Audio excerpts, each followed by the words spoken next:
Hey y'all, what's up? Welcome back to Rihanna's Bachelor Breakdown. So excited to be doing another recap with you guys.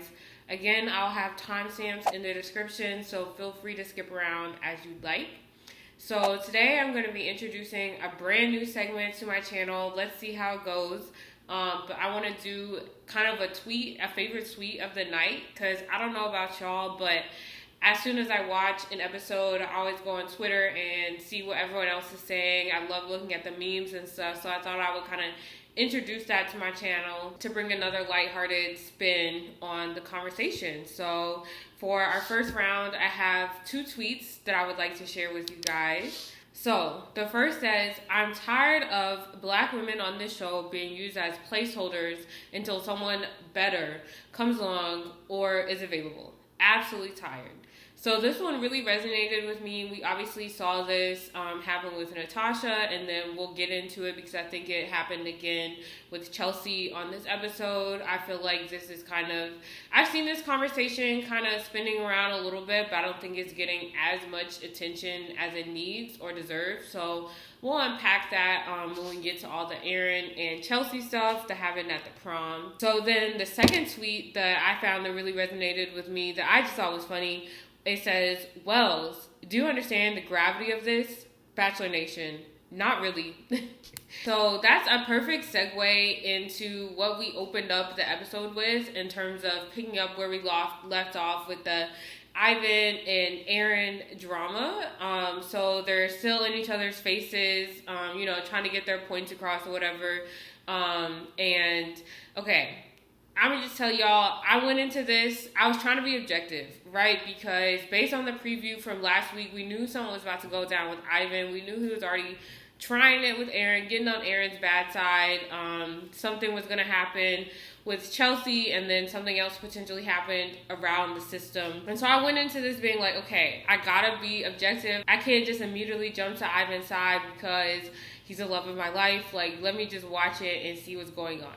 So off the bat, I could tell that Ivan, he's acting a little bit of out of character, right? Like, he's always this sweet guy, soft-spoken, like, he doesn't really involve himself in the drama too much. And when we opened up the episode last night, Ivan, he's talking a big game to the guys. He's like, oh, well, Aaron's just weak. Aaron's kind of losing his cool. Like, all this extra stuff going on and on and on. He's very defensive. Like, no one is asking him these questions. No one's asking him his thoughts on the situation. He's just kind of providing this information to anyone who will listen. I think that's a telltale sign that someone is kind of spiraling a little bit when they're just like trying to cling on to straws and trying to make points that no one's asking about. So that's what Aaron is up to. I think additionally, something else that I noticed about Ivan's demeanor is that he was very flustered when he was saying all this. Like, I remember he was in his confessional, he was kind of like rocking back and forth, like looking around, not really making eye contact with the camera. Like, he seemed very just like overwhelmed, didn't really know where his sentences were taking him. And I think if he were genuinely like a manipulative person and genuinely like out to get people and start drama, this, that, and the third, he wouldn't be as flustered when it comes down to it. It would be easy for him. It would be easy for him to kind of spread these lies, paint Aaron in a bad light, say what he needs to say about Chelsea and whatever connection he concocted between them. But you can tell that it's taking a lot out of him, even to have this persona of the rose hunting, pretty much. So Aaron takes a moment to cool off, and then he comes back and he halfway apologizes. Okay, I think that was big for Aaron, but it was not a real apology. He came up and he was like, he said something along the lines of, I'm sorry if you thought that I was upset or if I blew it out of proportion. And two things. You cannot apologize for someone else's feelings. You can't say, I'm sorry that you, because an apology, the purpose of an apology is to take ownership of your own actions and what you did in the situation and try to make amends and correct it. You cannot do that on someone else's behalf. So any apology that includes, I'm sorry that you, not real. You also cannot say, I'm sorry if, because that's not, that comes into the taking ownership part, right? You can't, if you're saying, I'm sorry if X, Y, and Z, that's saying, I'm not going to commit to saying that I did do this. I'm just going to put that out there so that you think that, so you can interpret it however you want. It puts the burden back on the other person to say, oh, okay, this person did do this, to fill in the blanks for you, essentially. You need to say, I'm sorry that I X, Y, and Z. And if you're apologizing to kind of smooth over the situation, but you don't necessarily feel, you did not interpret the situation in the same way that the other person did, you're just apologizing because you know that you hurt someone's feelings, but it wasn't your intention, you can say, I'm sorry that it came across that way. Because that's still taking ownership of, like, this is the action that I did. You don't necessarily... The person who's apologizing doesn't necessarily have to agree with the other person's perspective, but you can still say, I acknowledge that this is how it came across, and I acknowledge that my actions are the reason why you felt a certain type of way, you know? So Aaron, he came in, I think his head was in the right place. He did not deliver a full apology. Nevertheless, something that I will give Aaron credit for is he stayed very calm throughout this whole time. You know, everyone was kind of jumping down his throat. Like, Ivan was going at him. Riley jumped in. Demar and James were kind of hovering around the situation. And Aaron played it cool. And I think this is the first time that we've honestly seen Aaron kind of get attacked. Like, he's usually the ringleader, you know, he's our union leader. He's usually kind of leading the charge against people. So it was interesting for me to see that Aaron, he's not just all talk, you know, like, he can take it. He's not going to get disrespectful and, you know, get all up in someone's face and escalate the issue when he's the one being when the tables have turned against him. But Aaron's whole point is that he feels like Ivan was lying to him. And Ivan is sticking to his guns, that Chelsea, you know, initiated that conversation with him. Chelsea comes out of the woodworks and clarifies that Ivan is the one that pulled her. So Ivan is exposed as being a liar. So again, that's something else that to me signals that Ivan is out of character. There's something going on with Ivan that's, it's not true to who he is as a person, because I mean, to my knowledge, we've not seen him lie before on the show, or at least say a lie to this gravity where it affects multiple people in the cast. So they kind of squash that. Chelsea and Aaron kind of get back on the same page. They kind of indirectly solidify they're going to have each other's rose, whatever. We go to the rose ceremony. Wells pulls Ivan aside. And this is where, again, I had to get on my objective viewer hat. I was like, okay, it's about to go down. Let me see what Ivan did. And he starts off by saying, you know what, I don't have a connection here in Paradise. I'm not feeling good about the situation. Essentially, he was feeling lonely, watching everyone be coupled up around him, and he wasn't getting what he felt like he came here to get. So he reached out to Alexa on Peter's season. They met up. It's implied that they hooked up, and I guess that's against the rules because that would lead to another situation similar to a Jasenia and Chris, or a Piper and Brendan, where they had some sort of pre-established connection before their meeting at the beach. And I could tell the producers were really trying to tell this story in a way to elicit some sort of angry response from the audience. And I really tried to get there. I tried to get there with them. I just couldn't. I couldn't go all the way with them, just because for me, for several reasons. I didn't feel like it was as bad as like a Brendan and Piper situation, because number one, he didn't screw anyone over. Ivan did not have a connection that he was hanging out with on the beach prior to reaching out to Alexa. There was no one who would be hurt by his actions of getting with someone else.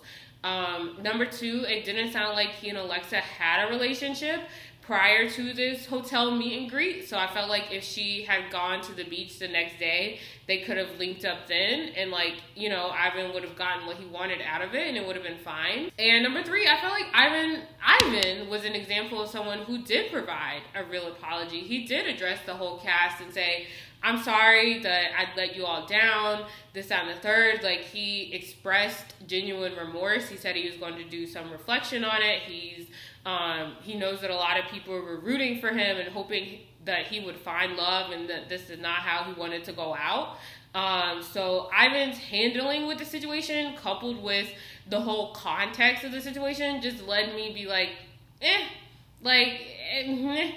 it's not that deep. Like, it's really not that deep. I get where the producers were coming from with that. Like, I understand, but I couldn't get there. So that's the end of Ivan. We have a rose ceremony. The people that end up going home are technically Ivan because he self-eliminates, Dr. Joe, Blake, and Demar. So the next day we wake up and we see Abigail talking to Wells about her situation with Noah. And this, I think, was kind of the foreshadowing of what's going to happen later in the episode at the 80s prom night. For me, this was a very key interaction for me because it clued me in, and I mean this in the most respectful way possible. I'm not trying to come for Abigail whatsoever, but I don't think she has a lot of experience in dating. I don't think that she has very good communication skills. I think she has room to grow in terms of her maturity in dating. I think she's still in that stage, at least for me and like the people that, you know, my friends that I've interacted with in my life as we've kind of all started like dating around the same time. I think she's still in that stage where you are talking to everyone else but your partner about your partner. And I think she's in that stage where she is relying a lot on other people's opinions to dictate how she moves in her relationship as opposed to what's actually going on between her and her partner. And I think that's very natural. Like I said, I mean this in the most respectful way possible. I think the majority of people, at least from my experience, go through this phase initially when you're first starting to date. Like when you're first meeting someone that you really like, of course you're going to tell your friends about it. When you guys have your first fight, I think a lot of people's instincts when they don't have a lot of dating experience is to go to your friends and be like, oh my gosh, he did X, Y, and Z. Like, how do I get through this? Or when you're having a rough patch or whatever. But I think as you mature in dating, you learn and you realize that the person that you need to be talking to first and foremost is your partner. All those extra people are just that. They're extra people. They're not involved in your relationship. And the more that you involve other people in your relationship, the more that you're not making decisions for yourself. And it showed. I mean, Abigail said point blank, like when she was, when they got the most likely to leave together, she was like, oh, I was looking for that validation. And it's like, what? Like, you were looking for validation from everyone else to tell you how to feel about your relationship? Like, I just think that there's a lot of growth that she needs to do internally in order to show up to a mature relationship that I think Noah is a few steps ahead of her. And don't get me wrong, I think Noah had some missteps in communication in this scenario as well. I just think they were different from Abigail's, and I think he's further along in his dating journey. Fast forward a little bit.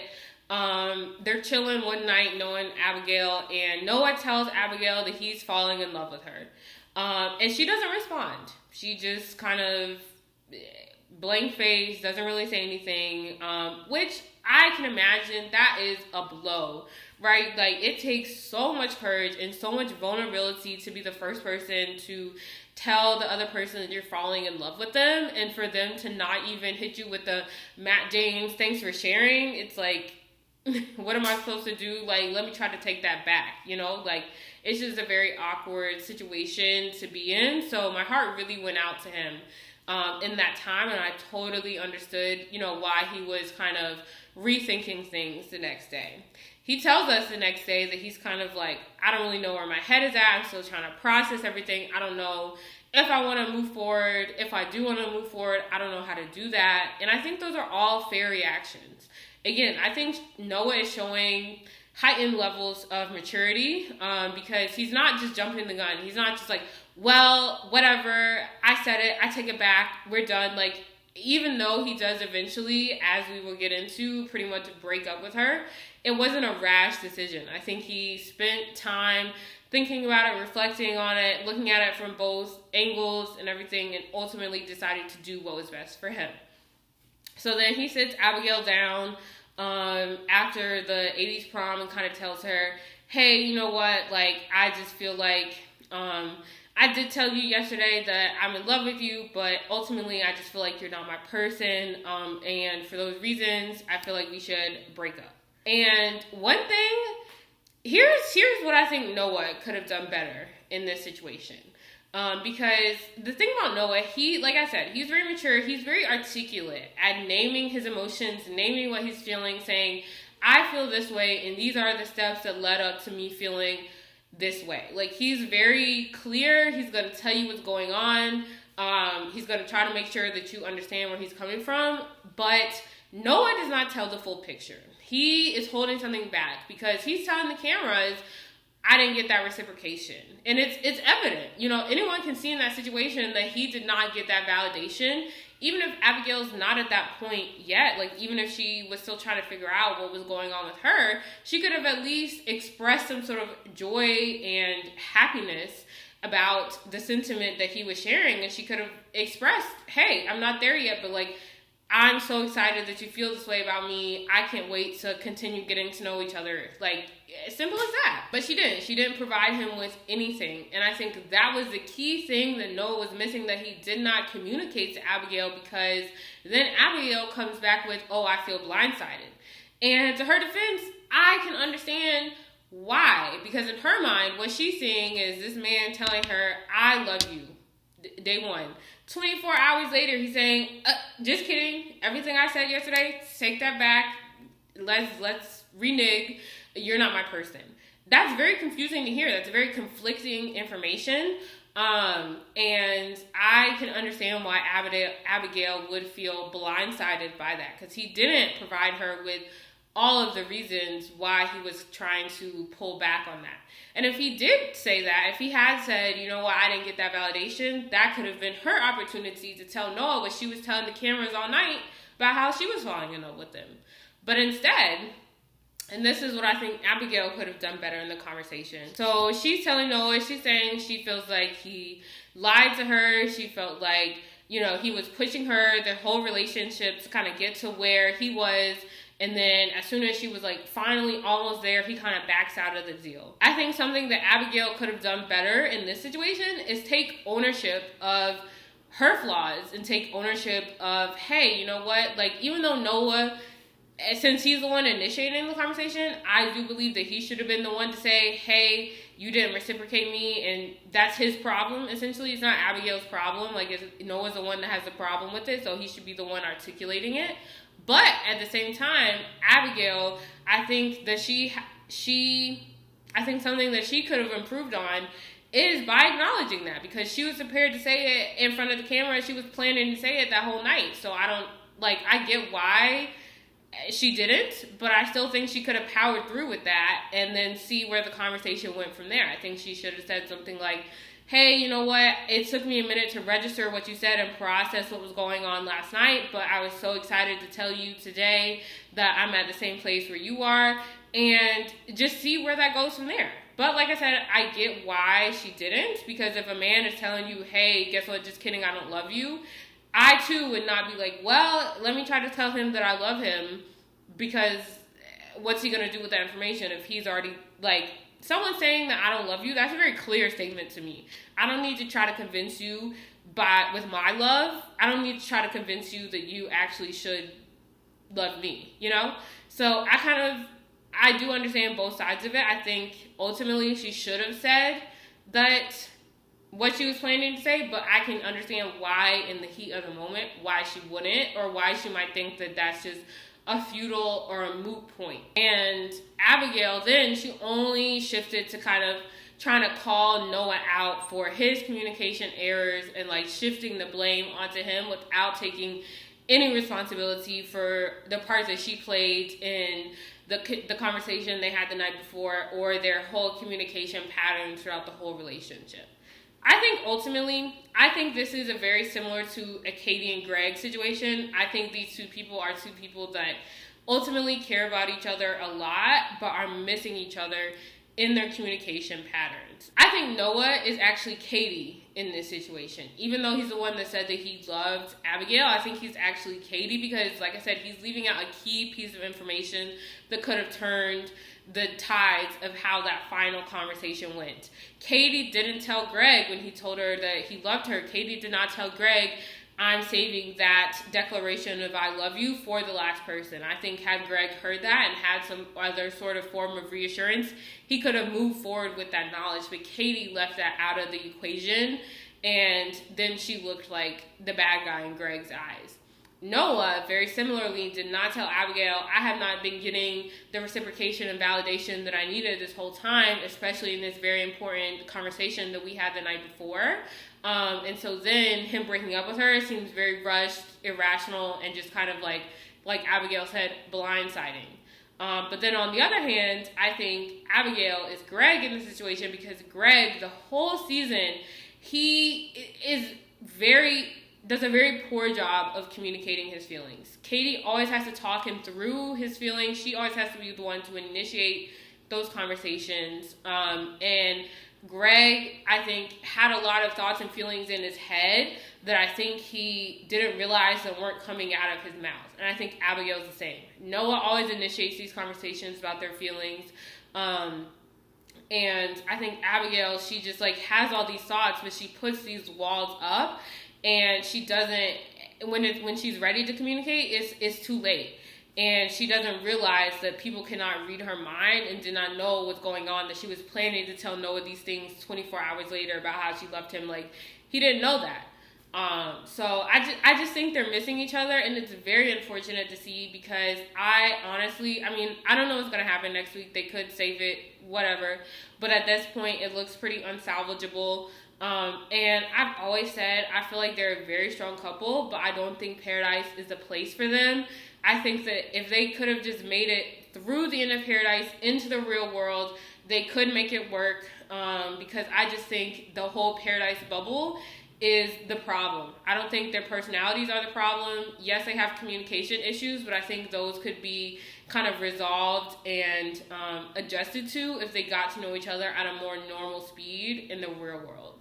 But it seems like they just can't get over this huge obstacle that is Paradise. So then we have Kenneth and Mari. So Kenneth over here, his 40-year-old self, he wakes up one day, he tells Mari, hey, you know what, I feel like you're pulling back. I feel like you're not as into this as I am, this, that, and the third. And I think when I heard that, I was like, okay. I think Kenny is just having a classic case of projecting. I think he's scared. He's realizing they're in the second to last week of this and that there's an expectation for a proposal at the end, or if not, there's at least an expectation to leave together and kind of figure out how to make a long distance relationship work. And I don't think he's ready for that because this man is 4 years old. He's never told anyone that he loves them. He has commitment issues, okay? And I think he's just projecting that onto Mari because I think this is a half-hearted attempt to leave the relationship. I think that his goal, either conscious or unconscious, was to get Mari to kind of bite on that bait, escalate the situation into a fight, which would have made her then that would have created the attitude or the situation that Kenny was forecasting. It would have made her pull back and second guess things, and then she would have been the one to initiate the breaking up. And Kenny would have gotten what he wanted all along while making it look like Mari was the one that caused all the problems. But Mari was, I don't know if she saw through it or if she was just like, I'm not going to pay you any attention. She calls this witch, priestess, whatever over here to cleanse Kenneth of all his negative energy so he can stop projecting onto her. And they get back on good footing. Ultimately, though, I think I can see them leaving together. I can even see them getting engaged, potentially. I don't know. But either way, I think their relationship will go one of two ways. I don't think this is the last of Kenny's projections and Kenny's indirect means of trying to exit the relationship. I think once they leave together, he'll just do this again in different ways. So I think either the relationship will break up because Kenny will keep trying to dip and dodge her, or Kenny's going to have to do the internal work on himself, work through whatever his commitment issues are, and be able to be the partner that Mari needs and deserves to sustain a healthy adult relationship. I don't know which way it's going to go, because I don't even know if Kenny recognizes that he has these issues, and I don't think Mari is identifying any red flags in him. The thing is, I think Mari is treating Kenny like her equal in terms of how prepared he should be for an adult relationship, in the sense that Mari is 25. And at 25, I think people are more forgiving if you're not fully healed, if you're not fully ready to tackle everything that adult relationships require. But this man is 40, and so he should not be measured with the same measuring tape that we measure someone in her same, age group playing field, her usual dating pool. And I don't think Mari is taking that into account and identifying these red flags, because she's not looking at Kenny in his full context. So I don't know which way it's going to go. And I don't really care. They don't move me as a couple. They can do whatever they want. But I think it'll be interesting to see what happens. Okay, so moving on back to kind of what I brought up at the beginning in terms of the whole Aaron, Chelsea, Tia situation. So I think this really begins when Mykenna rolls up, okay? Because Mykenna, as we saw, asked Aaron on the date initially, right? And something I knew was off in Aaron's response, or Aaron's denial of the date, okay? This man, he said, I cannot go on this date because I've had a lot of ups and downs this past week in regards to the drama, and I don't feel as though I can emotionally give myself to you on that date. Okay, but I knew something was off about that statement. He did not once, when he was talking to Mykenna in their casual get-to-know-you chit-chat on the daybed, nor during when he was denying her request to go on the date, neither one of those times did he mention Chelsea's name, nor did he supply that as a reason as to why he was not available to go on the date. He did not say, I have another relationship, I'm getting to know someone else here, me and Chelsea, da-da-da-da. That was not mentioned. So I already knew. I said, let me put this in my head for further reference. And it came up later. Because as we saw at the little 80s prom, Aaron and Tia were making out, and I can't say that I saw that coming. I didn't know that he was kind of like scheming on Tia specifically. But like I said, I knew that he was not tying himself down to Chelsea just because he was not showing her respect for their relationship out in the streets. He did whatever he did. And my thing is, like, if you have your eye on Tia, that's fine. Like, I like Tia. I think she has a great personality. I love her accent. Like, I love Tia. So, I get it.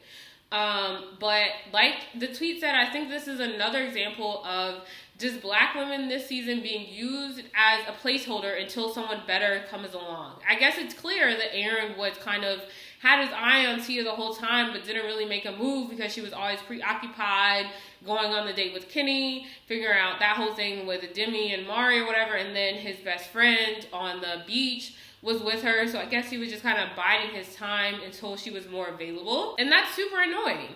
And I feel like on top of that, he was very disrespectful in how he was talking about Chelsea, and I think that's the one thing that just shows me that it's more than just like, oh, I have my eye on someone else, I have a better connection with Tia than I do with Chelsea. That's what clues me into the fact that it's, oh, like, I'm just using this woman as a placeholder. I don't think she doesn't deserve the time of day because of how he was talking to her. It was reminiscent of how Brendan was talking about Natasha. He didn't go so far to say as Chelsea has no prospects, but when they were coming down the stairs, Tia was like, oh, what do you think's gonna happen?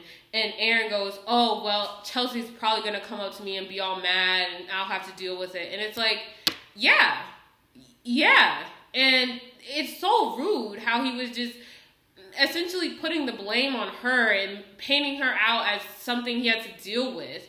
And like he wasn't just flaunting up and down the beach doing a little runway show for her last week trying to get her rose.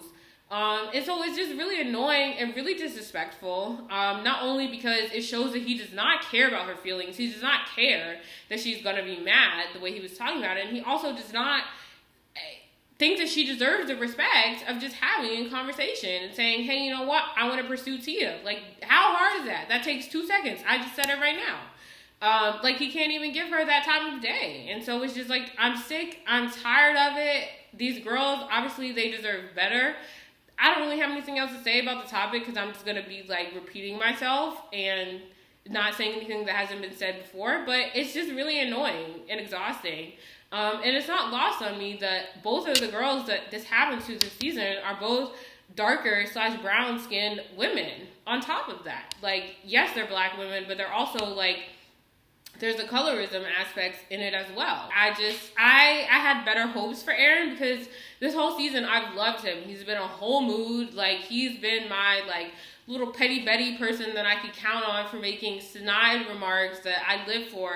But this time he took it a little bit too far. So I don't really know what's going to go from there. I don't think anything's going to happen because I don't think, not everyone is privy to how he was talking about Chelsea, the way that everyone was kind of privy to what happened with Brendan and Natasha, and I don't think everyone feels as slighted by it because it's not, it's paradise, right? Like, he's just dating other people. It's not where everyone feels the wool is pulled over their eyes because it's not a relationship that he came in with prior to Paradise.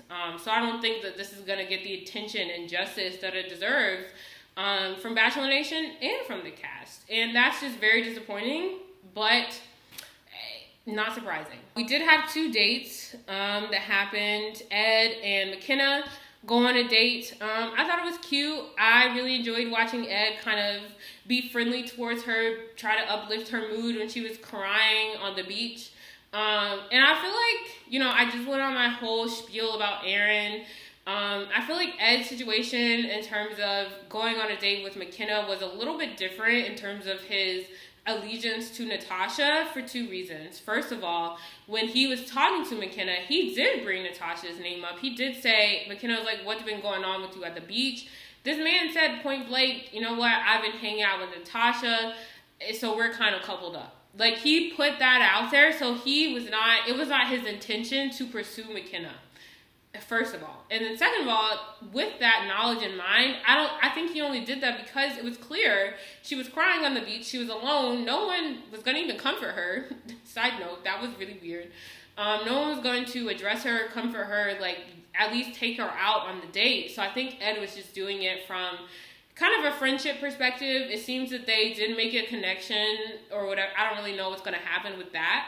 But I don't think he was as disrespectful towards Natasha as Aaron was to Chelsea. And then we have James and Anna go on a date. Unmoved. I'm exhausted by these food play dates. It made absolutely no sense. There was no I don't think they tried on this date. There was no connection. Why did we have to become a human churro and then get laid on by snakes? Like, it's not adding up. I don't know what, I don't know. I don't know what happened with that date. But it was very weird, very uncomfortable. They seemed to hit it off. I'm not moved by their connection, mostly because I'm not moved by Anna. But I was really, really excited to see that James finally got chosen. He's been kind of an underdog this whole season. I really like James, just personally. So I was really excited to see that he got asked on the date. He was given some screen time and someone showed an interest in him. And Tia was back at the beach, like, in her feelings. But I think it honestly, and I think she knew it too, it was just that it wasn't necessarily about James. It was just about, dang, well, now I'm single and now I have nobody. And she didn't really appreciate what she had until it's gone. But I'm glad that James finally got appreciated. So let me know what you guys think. I'll meet you guys in the comments. What did you guys think of the new connections that were formed this week? What did you guys think of how Ivan handled everything? Aaron and Tia and Chelsea, that whole drama. Let me know your thoughts on the episode and my comments. And I'll see y'all back here next week for another 3-hour finale of Bachelor in Paradise.